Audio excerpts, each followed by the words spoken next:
எதுவும் வீண் இல்லை. இந்த கதையை படிக்கலாமா?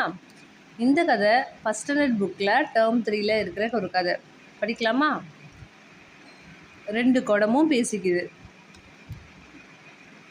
அதாவது 2 பானை சைக்கிளில் கட்டி 2 பக்கம் தொங்க விட்டு போகிறாங்க. 2 பானையும் நடக்கிற உரையாடல் தான் நம்ம இந்த கதையில் பார்க்க போகிறோம். பார்க்கலாமா சுட்டீஸ்? ஏன் கவலையோடு இருக்கிறாய்? நானோ ஓட்டைப்பானை.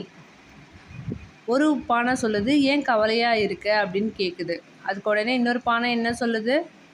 நான் ஓட்டைப்பானை, அதனால தான் நான் கவலையாக இருக்கேன் அப்படின்னு சொல்லுது. அதுக்கு இன்னொரு பானை சொல்லுது இந்த பக்கத்தில், நீர் வீணாக கொட்டுகிறதே அப்படின்னு சொல்லுது. வருத்தம் கொள்ளாதே, எதுவும் வீண் இல்லை அப்படின்னு இன்னொரு பானை சொல்லுது.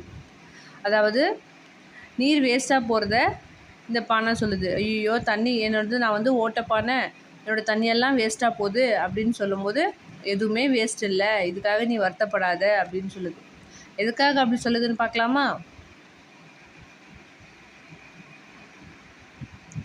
ஓட்டைப்பானை சொல்லுது, என்னால் பயன் இல்லையே அப்படின்னு ஓட்டைப்பானை கேட்குது. ஏன்னா அதோட பானை ஓட்டையாக இருக்கிறதால தண்ணியெல்லாம் வேஸ்ட்டாக போகுதுல்ல, அதனால என்னால் பயன் இல்லையே அப்படின்னு சொல்லுது.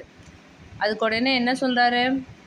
நாள்தோறும் நீ வரும் வழியை பார் அப்படின்னு சொல்கிறாரு.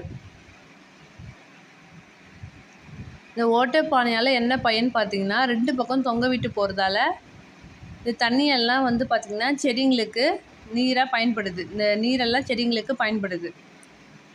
ஆமாம், எதுவும் வீண் இல்லை. அப்போ தான் அவர் காமிக்கிறாரு. 2 பக்கம் வண்டியில் தொங்க விட்டுட்டு போகிறதால அந்த தண்ணியெல்லாம் செடிங்களுக்கு பாயுது. அப்போ அந்த பானை ரொம்ப சந்தோஷப்பட்டுக்குது, எதுவுமே வீண் இல்லை அப்படின்ட்டு. சரிங்களா?